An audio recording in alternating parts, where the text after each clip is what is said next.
नमस्कार मैं डॉक्टर वेणुधर सेनापति रुचिका समाज मंगल संगठन मुख्य कार्यनिर्वाही अधिकारी। Access to justice for children कार्यक्रम आम रुचिकार जो चली जोटा खोर्धा जिला प्रशासन सहित मिसी आम बाल्य विवाह को संपूर्ण रूपे बंद करने की आम चेष्टा जारी रखीचु। गतकाली खबर पाई आमर सरकंतरा भुवनेश्वर उपकंठे सरकंतरा ग्रामर खंडवाल साही खंडवाल मंदिर से मंदिर रे गोटे बाल्य विवाह होतिबार जतले आमे खबर पाई आमर टीम जे बाल्य विवाह अधिकारी अच्छी प्लस खंडगिरी थाना को खबर दे पुलिस एवं सीएमपीओ ये दुई जन को साथी नहीं जिते सेठी पहुँचले पुलिस को देखी सेठाकर ग्रामवासी से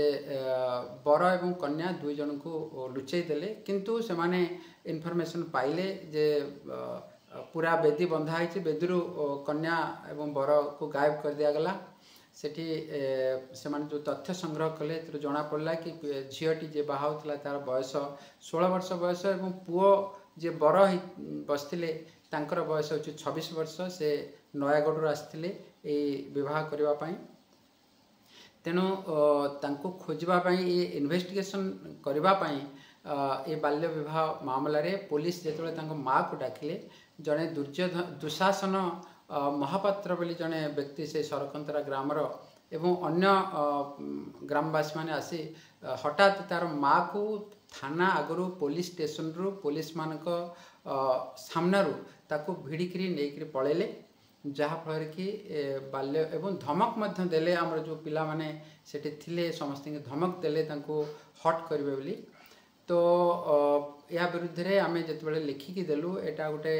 कग्निजेबल ऑफेंस अच्छी आमे आपन जानछंती कि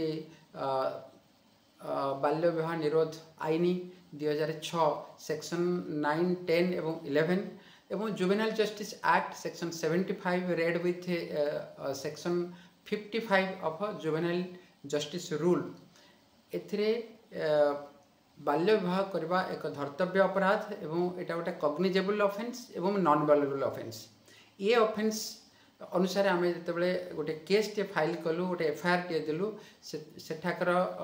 खंडगिरी सेकेंड आईआईसी ताको रेजिस्ट्रेशन करने मना करदेले। तेणु आज आम डीसीपी को ए विषय अवगत कराइछु भुवनेश्वर डीसीपी को अवगत कराइछु एवं सीडब्ल्यूसी जी आमर शिशु कल्याण समिति अच्छी अतिरिक्त शिशु कल्याण समिति तांको मध्य अवगत करा जाइछि चाइल्ड राइट्स कमिशन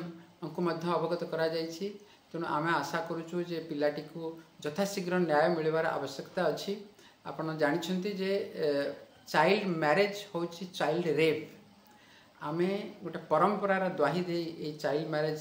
जारी रखीचु जहाँफल कि ओडिशा रे प्राय 20 भाग पिला बाल्य विवाह करुछंती बोली जहाँ सरकारी रिपोर्ट रे किछि दिन तले आसला जो हमरो नेशनल फैमिली हेल्थ सर्वे। तेणु आमे जिला प्रशासन पुलिस प्रशासन एनजीओ समस्ते मिसी जदि आंतरिकतार सह आमे कार्य करि पारिबा ताले आम ओडिशारो बाल्य विवाह को आमे मुक्त करि पारिबा एवं एही केस रे आमे पिला को न्याय देवा कि पुलिस रो सहायता शिशु कल्याण समिति रो सहायता एवं